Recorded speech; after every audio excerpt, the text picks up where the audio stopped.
Welcome to the Find Your Exit podcast. We're the leading authority on buying, selling, fixing, and growing companies. Michelle Seiler Tucker is dedicated to helping you find the path to retire rich and move on to your next adventure by exiting your business for the desired dream price you deserve. Get ready to find your exit with your host, Michelle Seiler Tucker. Welcome to another episode of Find Your Exit. We're very excited to have one of my good friends, my great friend, David M. Corbin, join us today. David Corbin is a 2-time Wall Street Journal best-selling author who is referred to as a Robin Williams with an MBA because he is so funny. He's known as a mentor to mentors, and he's trained and advised, mentored, and guided many luminaries in the field of speaking, consulting, entrepreneurship, and big business. He's a former crisis intervention counselor with a background in healthcare. He has served as a management and leadership consultant to businesses and organizations of all sizes, from startup businesses all the way to Fortune 20 companies like AT&T, Domino's, American Greeting Cards, as well as cabinet members. Additionally, as an entrepreneur and inventor, David was awarded the Innovation of the Year by Bank of America and presented in association with former Prime Minister Margaret Thatcher, Tom Peters, Secretary of State James Baker, Maya Angelou, and others. He's been featured in Forbes Magazine, Inc., NBC, Fox, and was a host of the movie Pass It On. Last year, he had not one, but 2 of his books make the Wall Street Journal's bestsellers list. So, David, welcome to the show. Well, thank you. That makes me sound old. It's a long bio to read. It is, and I was, my birthday's next week on Wednesday. I turned 68 years old. I was just wondering if I was going to make it through that bio. That guy sounded really old and in need of medical assistance, is all I'm saying. All right, David. So you definitely are referred to as a Robin Williams. You always keep us all in stitches. So we've known each other forever. We have. We've not forever. Pretty long. I can't imagine how many years it was. Of course, it seems like a lot longer. But, it was before baby, I think. I think it was before Arabella. But I do know this. We met and we had reactions to one another, which is, in my cases, I didn't understand you. I saw this attractive, shapely woman who was wearing, fashion-forward stuff. And I went into my own silly prejudice, as we do. Today, we're looking at our internal racism, etc., which we never believe or acknowledge that we have. But at a certain level, when you grow up with so many years of that sort of programming, you confront that. And so I confronted that internally, and I went, my gosh, my initial reaction was one thing. And then I come to meet a consummate professional who is one of 12 or 13 in her own field of women in M&A and all. It's like, oh my God, how could I, sort of have been so wrong? And I always make jokes, and I could follow it with a joke, but I'm not going to follow it with a joke because, Michelle, you've earned my respect as a professional. I've seen the results. Anyone who's sold as many businesses as you have must be doing something right. And to be able to win the honors and get the credit. And now, of course, your book, which is filling a void in the market. I'm just glad my initial reaction was wrong. That's all I'm saying. Well, I think it takes a big man to admit that.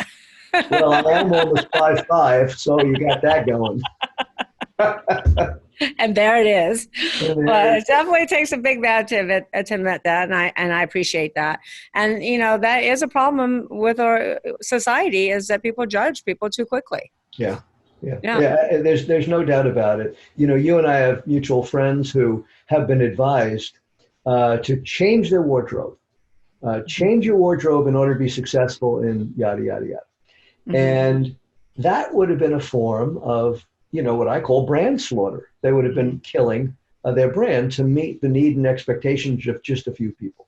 Isn't Right. that something? So, yeah, live and learn. And that's the name of the game. So baby. maybe they're the ones who should be changing. There's no doubt about it. Is calibrate your expectations of others. Right. Calibrate it because, when you have expectations will kick your butt all along the way. There are some people who, when something doesn't meet their expectation, they throw a fit. They literally throw a fit. And the more famous you are, the more influence you have with others, you're able to tell people, do this, get that done, this is to be done, or they personally will just want to get it done. Well, Right. Then when you set an expectation and it's not achieved, does not tilt, does not calibrate, does not register, something is wrong, and people get angry. And I just got to tell you, a former girlfriend a million years ago, it was like in the Pleistocene age, was one of the team captains for Alabama when Coach Bryant was the head of the football department. She was in the room next to his. The doors were open and she heard him screaming. She ran in to see who was she screaming at. It sounded like he was abusing one of the players. He was literally screaming, "Get up, get up, get up." Well, this winning coach, who is used to winning, getting everything he wants from the school, from the players, etc., was yelling at his jacket, which fell off the chair. That's not true. That's true. I am telling you, it's true. It's the God's honest truth. That's carrying it to a degree. But how many of us have an expectation the way our product should go, the way our employees should be, the way traffic should be, the way our children should be? And in that expectation, we're destroying the vibe, the energy, and certainly our own personal demeanor. Expectations will kick your butt. That's my story, and I'm sticking to it. I'm out of here. Mic drop. Nice talking to you about it. We're killing the joy with the expectations. We're killing the joy and we're killing the journey. Yeah, that's well said. And we're not allowing for things to happen.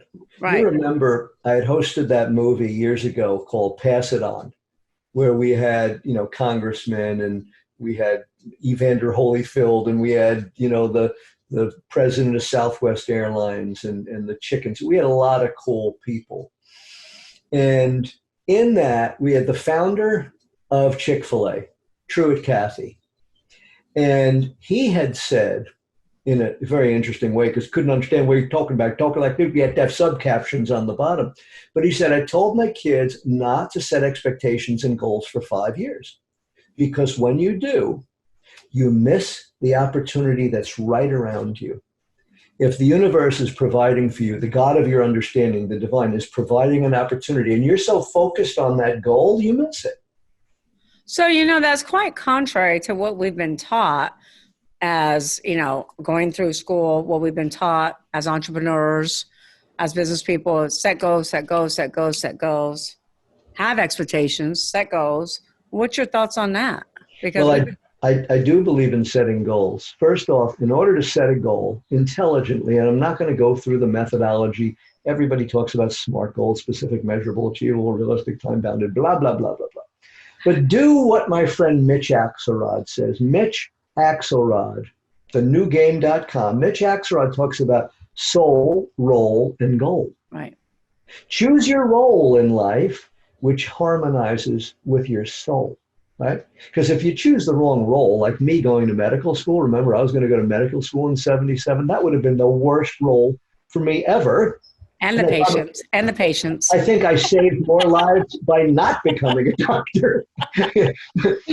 but if I selected that role, which was not in harmony with my soul, I would have had role frustration and soul frustration. Then if I was dumb enough to set a goal, well, that's way far afield. So when it comes to goal setting, set a goal, but stay flexible, stay open. Because if you set a goal to do X and the universe is giving you something magnificent, you're like, leave me alone, universe, I'm doing this. So When you focus monofocusly on a goal, it's like laying out in the field, looking at two stars. And you're staring at both, you're looking at both stars, and then you stare just at one star, and the other one disappears. And when you're staring so much at your goal, all of the peripheral life value and opportunities disappear. So, am I in favor of goal setting? Yes. However, there's an asterisk, and the fine print is, however, stay open, awake, and alert to all opportunities that the divine is putting in your path. Right. And you have to be flexible. I mean, it's like even Exit Rich is supposed to publish in April of 2020, then July of 2020. And because of COVID, diverted us to January of next year. But we did not, I did not panic. We went ahead and pivoted and came up with a new plan and a new funnel where consumers can buy Exit Rich now and get the digital download. And then when it comes out in January, it will be shipped to their house. And for buying early, not only do they get the digital download, but they get the free book membership with all of the bonuses, and they get a 30-day trial into Club CEOs. So that's a good example of how we did not panic because our expectations were not met for that launch. We pivoted, and I think now have something better to offer our clients. This commercial brought to you by Michelle Seiler-Tucker and David Corbin. And Sharon Licker in association with David Corbin and Associates. Be careful not to listen to this while you're eating food. It may cause diarrhea and anal explosion. So please, listen. There have been so many setbacks. So many setbacks. I've watched them. I've watched you. People know, what do you usually call me? Godfather. Godfather. Well, it depends. It depends it depends on how I feel about you at the time. Don't say depends to a guy who's going to be 68 this week, okay? All right? Don't even say depends. Oh, I've already shipped you a box. You're okay. Oh my God. I know. I tried them on the, you must have thought I was much bigger than I am. They fell right down to the bottom. But I want to say this, that throughout this project, you call me the Godfather. We work together, and people know that I mentor a lot of amazing, gifted people. And it's been my honor to work with you. For reals, all kidding aside. We worked hard, and oh my God, we played hard. And maybe we could talk a little bit that later. But let me make this point. Throughout this book project, before we introduced Sharon to the project, it had missteps. Those missteps would have caused many people to just say, stop. Mm-hmm. Just say, F it. But you F'd it all right. You did what I teach in Illuminate. You faced, followed, and fixed it. Oh, you F'd it up real good. No, most people would say, F it and walk away. Mm-hmm. But you faced it and said, look, this is a misstep. I spent money in this direction, which brought me next to nothing. You followed it. Well, I guess I can get all angry, upset, pissed off, and disagreeable.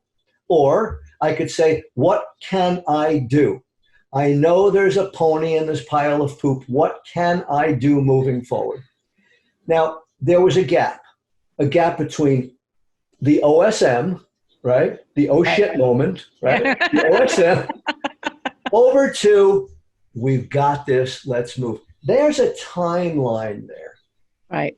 Many people never get from the OSM to the let's roll, right?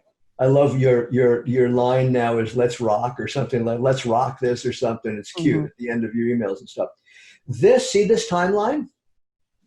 Yep. This is an important timeline. And I want to make this point because this is powerful. And you and I have never talked about this in the mentoring sessions.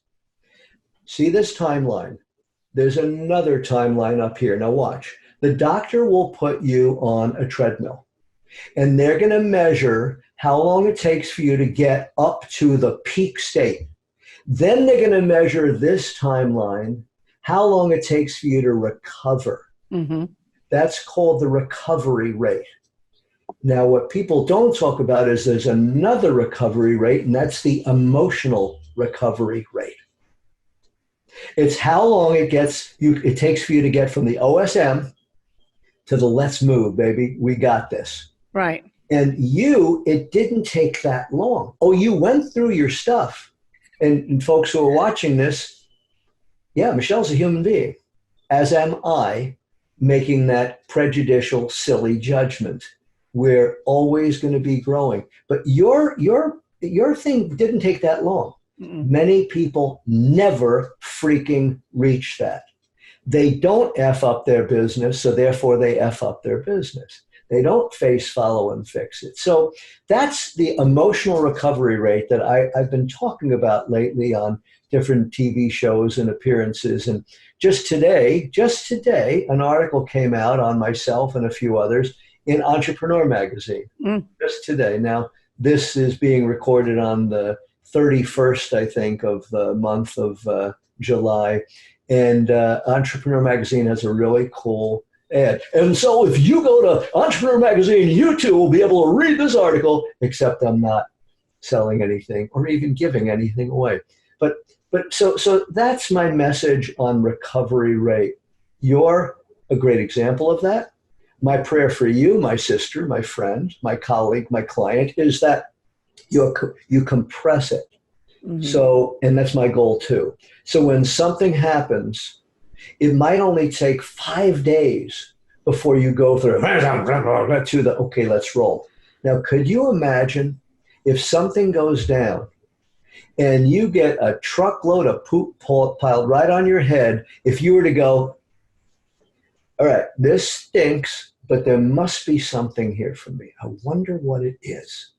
And then seek and you shall find, and you got it, and you say, let's roll within a half hour. Could you imagine that? I think that's what Mr. Musk does, Mr. Elon Musk. Elon Musk, absolutely. I mean, I watched as he was saying, and these windows are absolutely bulletproof. Go ahead and shoot that bullet. Boom. And it shattered. And it's like, well, he laughed like you and I are right now. You know, he laughed and said, well, maybe they're not. We need to look at that. That's pretty cool, you know. You got to be able to laugh at yourself. I mean, look at Steve Jobs when he would go and demonstrate the new Apple, right? And say, this is the best thing ever. And then he couldn't get it to turn on. There's enough things to laugh about in life that you don't have to have one of these things handy. You really don't. You don't need it. There's enough. By the way, this started out as a... And I did not think you could get any better looking. Look at you. Hold on. I've got to call my dermatologist. It started out as a little whitehead, and I don't know what to do. So we did talk about that, you know, that stuff happens, and it you know, the rhetoric is always, it's not what happens to you, it's what you do with what happens to you. You know, not a lot of people say, okay, now here's how to deal with it. You know, here's how to deal with it. Number one, you face it. Number two, you follow it. What caused that? What brought that into your world? What's keeping it alive? And if you carry it out into the future, what's going to happen? And then get to work on mitigating the power and stuff like that. There's not a lot of conversation. My career I've been kicked in the face as an entrepreneur. I created these things out of necessity just to cope with life. And it worked for me, and then it worked for others. And then I offer it up to others in my books and in my That's what most great entrepreneurs do. They create things out of necessity. And you're going to have more millionaires, billionaires come out of COVID than ever came out of the Great Depression. Yes. I am investing in something right now. And you didn't tell me about it? Well, it's not too late. These people that I know bought this women's, I don't know the name of it, some women's store or whatever. They bought it at auction really cheap. And now they're killing it they're no longer doing brick and mortar, they're doing it online. Yesterday, they closed on this little unknown brand. Are you talking about Dress Barn? Yeah, I think that's it. Something Dress like that. I don't know. Mm-hmm. But the one that closed yesterday that I'm getting involved in is a little brand called Pier 1. Oh. They just bought it and closed on it yesterday. So, Wow. and I'm investing because fortunes are made in these times. They are. Especially when you look at what's needed, face, follow, and fix it. Innovate on what is needed. That's right. And follow it. Pivot. I always say pivot. That's my seventh P. Is it really? Pivot. Yeah. It's, It is now because you have to pivot. I mean, you really have to get creative. If you're in a restaurant industry, you're dead. So you better start thinking about how you can still create those connections and keep your business alive with your clients. You have to be able to pivot. The thing is, it's don't keep your business alive. It's ask yourself, what's the opportunity that's presenting itself to me here so that my business will thrive? Might be new colors, might be new sounds, might be new scents, might be new people, might have a whole, but there's an opportunity for me to make this business thrive. And it's, well, I say survive and then thrive. Survive and thrive. Survive and you got it. Yeah, you're right. You got to survive first, right? You got to make sure that you open up that gate valve to make sure that there's revenue flowing through. I personally am a risk-taking entrepreneur who is conservative and risk averse at the same time. So I made sure that I was cash rich going into what I anticipated being, can I say, shit show? Mm-hmm. Yeah. You just did. I did. And so as soon as, look, years ago when I was 45 pounds overweight, the great illuminator, I wrote the book Illuminate, the great illuminator had to face, follow, and fix obesity. The doctor said, you're obese. I said, thank you very much. But the truth is, I was clinically obese. I had to do that. When I saw this COVID come down, my bride and I were skiing in Park City. And we saw this come down, and I went, whoa, this needs to be illuminated. And we faced, followed, and fixed it. Mm-hmm. And we literally made millions of dollars in 1 month immediately. We got a full-on home alarm system, anticipating there might be 10, maybe 20 million people unemployed. And I don't know about you, but if I needed to take care of my baby, I'd do whatever I had to do. Mm-hmm. I got online to get a gun, the first ever gun I've ever owned. But I knew that it made sense for me to do that. I illuminated for that. In my business, I pivoted and I had invented something earlier on. I pivoted it. And right now it is rocking and rolling because it's serving emergency department doctors and nurses throughout the country. How does that even happen? That was a gift from the universe. But then I pivoted by illuminating during this pandemic as we know it. And this is probably the most passionate I've seen you in a very long time. Well, I'm a happy boy. That's because of Ann. It is because of Ann. And plus, so it is Ann. And Ann got me a birthday gift where we took the penthouse suite at Bellagio overlooking the water fountain and all.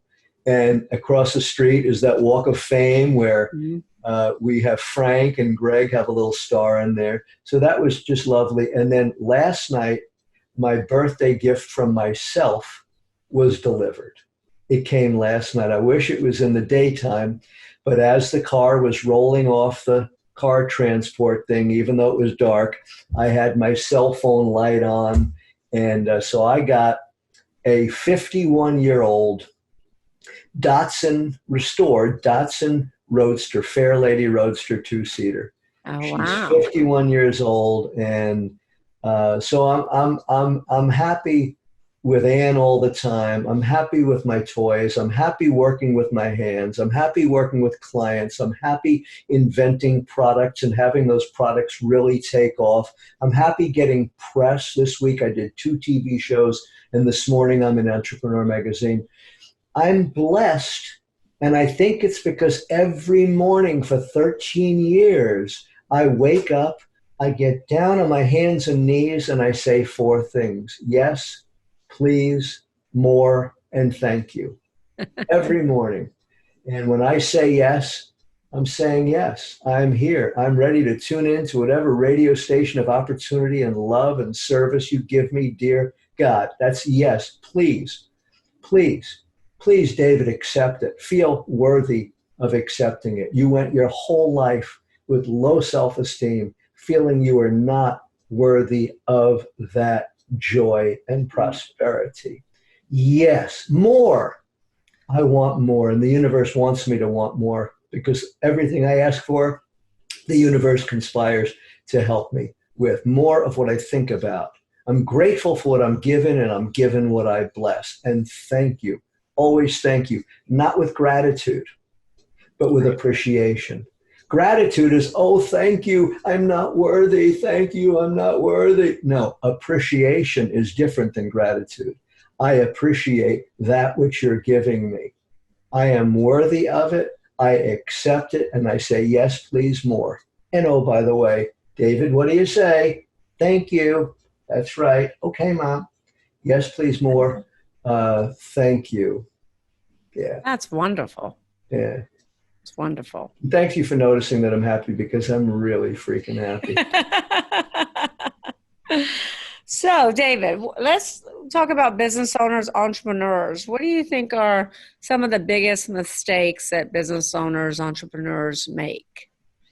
Well, I'm hoping that everything that we've discussed in this conversation to now is being looked at by business owners, who, some of whom are human beings, where everything we've talked about is indeed appropriate. But I think the biggest mistake that most businesses make is along this line.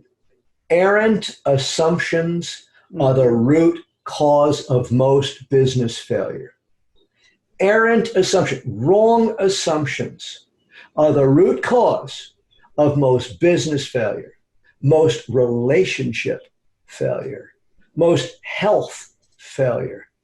The assumptions will kick your ass. Now, if you happen to have, as I do, that www googly thing with the interweb, you don't need to make those assumptions. But then again, you don't have to go to YouTube. Now, my cat has been hacking my computer, because he seriously, you met Taz, I haven't, Taz. He eats a rabbit or a gopher. He leaves the same parts and doesn't eat them. He must have YouTubed which parts to eat and which parts not to eat. So I'm putting parental controls on my YouTube. No, I say that because he didn't need YouTube. Nor does that tree, that beautiful orange tree, need YouTube to be able to produce an orange. It's intrinsic. Kill the word tube and go deep into you. Kill the word tube and go deep into you. You don't even have to go to the guru. Just know how guru is spelled. G, you are you. Kill the tube, baby. And know intrinsically. So I always, so in answer to your question, love, it's the assumptions are the biggest. Now, I don't like to just say assumptions are going to kick your ass. I want to give you a solution. Can I give you a solution? Of course. Here you go. We've all heard of meditation. Meditation is where you sit, you breathe. If a thought comes, let it just float away like a cloud in the sky. I'm saying that's a beautiful thing, and I do it, and I practice it, and I suggest it. However, now I'm going to talk about something else. It's something I've developed called meditation. Meditation. It's meditation and concentration, and here's what you do. You take a pad and a pen, and you find a special seat in your house. That is your meditation seat. You know, whenever you sit there, it's time for meditation. So what is it? You have a pen, paper, and on the top of the paper, you write down, thank you. No, you write down whatever a challenge is. How can I bless and serve more people by propagating my book? You put that on top. Then, with your hand on your pen and your hand on the paper, you go into a meditative state. Now, when a thought comes to you, don't let it go away like a cloud. You capture it on the paper. It's even best when you keep your eyes closed. And you let the you and the collective we, the Jungian collective unconscious, cosmos, the universe, whatever, work through this pen, work through you, and write it down. That's meditation. When you stop making assumptions, when you go deep by identifying your questions and meditating, only use that chair when you're meditating. Have a special chair. Make sure that when you sit down, that chair tells your butt and your butt tells that chair, we're here to meditate and nothing else. Clear the decks. It's amazing. I'm telling you, Michelle, my two newest books came from meditation, and I'm writing them both right now. And they're both, I had 2 hit Wall Street Journal last year. I believe that particularly one of these books is going to hit the New York Times organically, and so may it be. Bada boom. Wonderful. So that's transformational versus transactional. Yeah, transactions happen at. How often do you meditate, David? I do it once or twice a week. For how long? Usually do 20. I set the alarm for 22 minutes. And is it always one problem that you're trying to solve, or one challenge? Yeah, but I'm not going to focus in on that one star while the other stars disappear. If the universe wants me to pivot over to another area, I'm going to write it down. And you see, ideas are slippery like a fish. They sure you need are. to gaff them with a pen. And so you write it down. Just write it down. That's great advice. Wonderful advice. Yeah. What are the names of the next 2 books coming out? Can you tell? Can you share? Well, as you know, Wall Street Journal has Preventing Brand Slaughter. This new book is called Involuntary Brand Slaughter. Okay, good. What's happening right now is businesses, brands are getting killed, and it's involuntary. This stuff has happened upon us. Right. This brand slaughter is happening upon us. Now, as we know, many businesses, if not most, are committing brand slaughter in the 1st, 2nd, or 3rd degree. You're either building your brand or you're killing it. And by not teaching their people how the brand intersects with a prospect or a client or a vendor or whatever, they're committing brand slaughter. But now brand slaughter is happening, and we ain't doing it. It's happening upon us. So this book is about that. And it's a continuation. As you recall, brand slaughter is about a hospital. And now this story picks up in where they're already doing the audit of brand integrity. Now they're hit with a pandemic. They're hit with their emergency department, which is happening in reality, etc. So that's involuntary brand slaughter. And the next one is WW. See that red poster up there? I do. You know, I was at that little party called Woodstock when I was 17 years old. This book is called Woodstock Wisdom, Psychedelic Success Strategies. Oh, wow. I love Things that I've learned at Woodstock about love and peace and planning and caring for one another. All those things about green and growing or ripe and rotting. Yeah. All of those things I learned at Woodstock. I didn't know.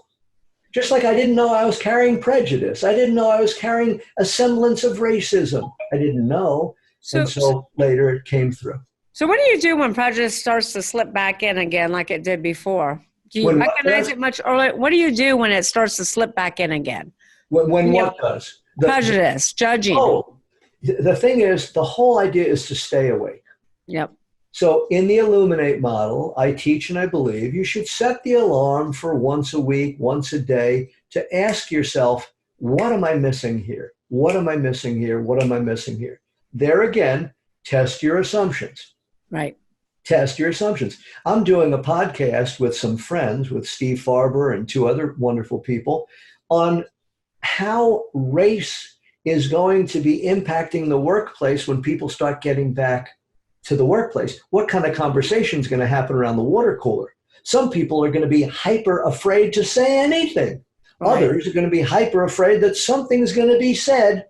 Well, we're going to be talking about, this needs to be, because human resource departments are going to be inundated, just like emergency departments are. So if you think forward, you can then prepare for that and have meetings and say, some of us are going to be, welcome back. Some of us are going to be hypersensitive that we're going to say something wrong. Others are going to be hypersensitive that somebody's going to say something. My whole life, growing up as a young Jewish boy, I was always sensitive that when they were talking about getting a discount or bargaining, somebody was going to say, and he Jewed them down. I was always nervous of that. I was about to ask you, what were you like as a little boy? So perfect transition. I was low self-esteem, and I lived in a lot of fear, and I thought I was worthless. And when I forgot I wasn't worthless, my father was right there to remind me how worthless I really was. So I grew up low self-esteem, a lot of fear, and I became entrepreneurial. But I just want to say, when it comes to that statement, Jew you down, the people who have said that were not anti-Semitic. They were not. I know these people, but they heard it perhaps from their parents or their grandparents, who may have been anti-Semitic or may not, and it just perpetuates. Mm-hmm. Mm-hmm. And my father used to say, David, clean up your room, the girl's coming. The woman who's coming to clean it, called it the girl, the girl. Sometimes he would refer to her as the Schwarze, which is Yiddish for the word black. Now, my father was very close with Reverend King's people during the march. He was very close with a guy named Bayard Rustin. My father was not racially prejudiced, but he used those words. Mm-hmm. So you asked, how do you catch yourself?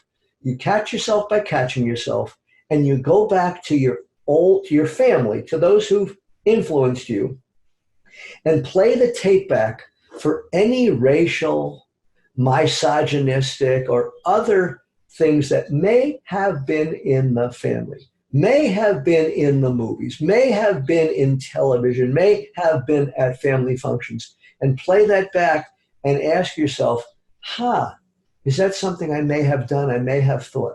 It's kind of a groovy thing. So wow. I hope. Love that. Love all of this. And I bet our listeners are loving it too. So David, so let's talk a little bit about Exit Rich, the book that you helped Sharon and I put together. Yeah, it's what an exciting thing, because the book you had already written. Yes. How to sell, build, blah, blah, blah, your business more than it's worth. Which is right here. It was already an excellent book. I mean, it really was. Let me get rid of this. Sorry, I can't talk. It already was a good book. And when I found out, I asked you who the ghostwriter was because it's so well written. And you told me what? I wrote it. It just blew my mind. Every word in it, I typed. Because it really is written, I'll just say written well, which it doesn't really mean much, but it's compelling, it's clear, it flows, it holds your attention, and perhaps most importantly, it's high content rich. Mm-hmm. It's got solid, usable tactics and strategies. Now, how do we know they're solid and usable? Because they're coming from years of your observing and teaching and following and folding and working with companies who want to sell it, but you're saying, no, if you do this, you'll make the company even more valuable, and do this, this, and this, and they do this, this, and this, and you sell it for more, and it sells faster. It's like the farmer's commercial we know a lot of things because we've seen a lot of things, and you're like that farmers thing, yeah, we put a lot of stuff in there because we've seen, studied and done and developed a lot of stuff. Been in the trenches. So it was a good book. Then, in order to really, really add octane to the book, you could do many things. But when you bring in another luminary, and in this case, Sharon Lechter, who I have the utmost respect and love for. And all of, not only her cachet, because she's gotten 18 gazillion books out there, copies, and then New York Times and accolades and all, but she's also an excellent writer, and she's a remarkable mentor. So with her now looking at the book and adding commentary on it, it's like, if we could pull this off, if Sharon agrees to this book not only has legs, but it's going to be epic. It could be what I consider like an E-Myth, which is, I think, a staple. Think and Grow Rich, a staple. Illuminate, a staple. It could be a staple. And so then the deal came in there. Sharon did her thing, and like she had some really cool ideas, sort of plussing some of your ideas, and then you went, ooh, how about this? So all I could say is, if it sounds like I'm endorsing the book, I'm not. I'm not endorsing it. I'm saying just get it. Just get it. Shut up and get it. But how about, does it cover this? Just get it. So then the next step is skim it. Don't read it. Skim it. Just get a sense of what's in there. Look in the back. Look through it. See what's in there. Okay? Just look. Let your unconscious mind see the overall of what's in there. Right? Then read it from the beginning to the end. But before you read the book, this is what I would suggest. And I'm not arguing for this. I'm saying you just might want to do this. Ask yourself, what is it that I need and my business needs right now for me to A, build it in such a way that I could sell it, B, take my business and modify it so the systems are in place, utilizing what Michelle calls the 6 Ps, which everyone will know very soon. Ask yourself, what do I need? Mm-hmm. And then unconsciously, as you're reading, you will be picking up that which you need. Get to know all the ideas, don't get me wrong, but search for what you need. Get to know this, and this, and I call it the Cialis method. Get to know these things for when the time is right. But you did not just go there. but project into the book and into your experience what it is you need, and it will jump out like brown shoes on a black tuxedo, and you'll know, and you'll be taking your notes in the book as I've done. I did in the old book. So do that. So don't just get the book, work the book. Work the book. There's a lot of, I call it shelf development out there. Have you ever heard that term, shelf development? I have. Absolutely. Self-development books that just sit on the shelf. Don't do this with this book. Right. Don't. Use this book. It is not just a book. It's a training manual. It's not just a training manual. It's a strategic planning outline. And it's not just a strategic planning outline. It is a solution to that which you've identified as your challenge, as you're meditating, and as you're shopping for ideas to close those gaps. Wow. Thank you, David Corbin. Thank you, Godfather. Now you know why I call him the Godfather. And everybody knows. And I also make offers that I know you can't refuse. Indeed you do. Any last words of wisdom you would love to leave our listeners with? Yes.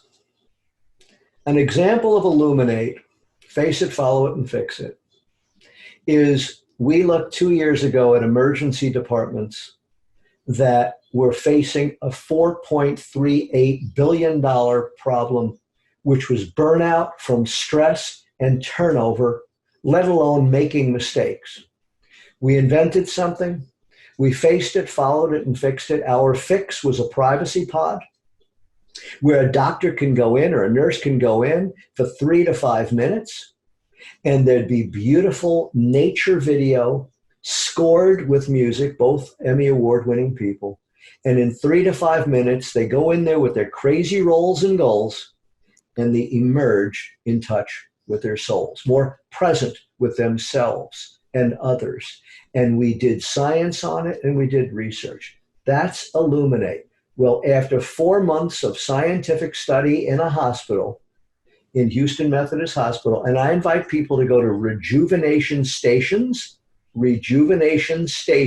plural.com. You'll see 2 TV segments that were done 3 weeks before COVID hit and before emergency departments had even more stress and more problems. I believe that invention, the Rejuvenation Station, and now we have a portable model called the RS Go. I believe that came through us. I'm not that smart, nor is my partner Annette or my partner Gary Malkin. It came through us at a time before COVID hit. And now we've got 20 of these units being shipped to New York City, being purchased by the Tisch Foundation. The Tisch Foundation is called the Illumination Foundation. I'm not making this up. Wow. It's called the Illumination That's Foundation. Amazing. So my tip is go inside, be still, and know that you are, that I am. Soham, they say in ancient Sanskrit, I am that, Hamsa, that I am. Go deep, use the meditation model. Tap into your wisdom for when you do. The universe has a big checkbook. When you put yourself in the vibration of prosperity, when you say to yourself, I attract money easily and effortlessly. I receive money constantly from expected and unexpected sources. When you say anything you could vividly imagine, ardently desire, and enthusiastically act upon must inevitably come to pass when you learn this shit and do this shit.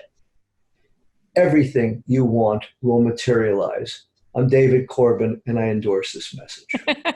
Amen. Amen, Godfather. So tell our listeners how they can find you, how they can reach you. Well, peekaboo, I see you, and you can see me anywhere. David Corbin, davidcorbin.com. I love you. I love you, Michelle. I love you who are watching. I believe it's the entrepreneur that's going to take this country back. I always did. I said it before COVID. I'll say it during, and I'll say it after. We need you. Absolutely. You need you. Your people need you. Your family needs you.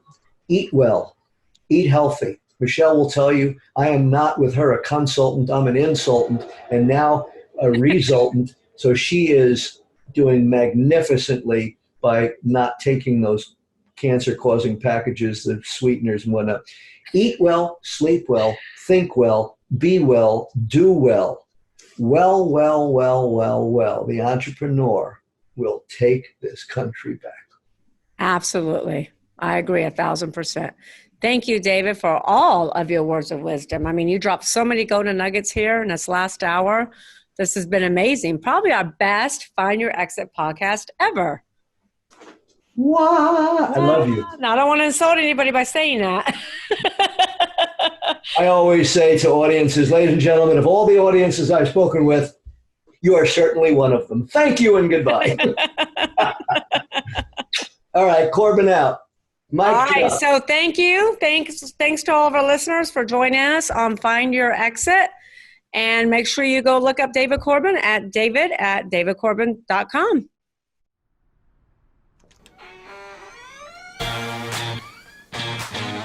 Thanks for listening to the Find Your Exit podcast.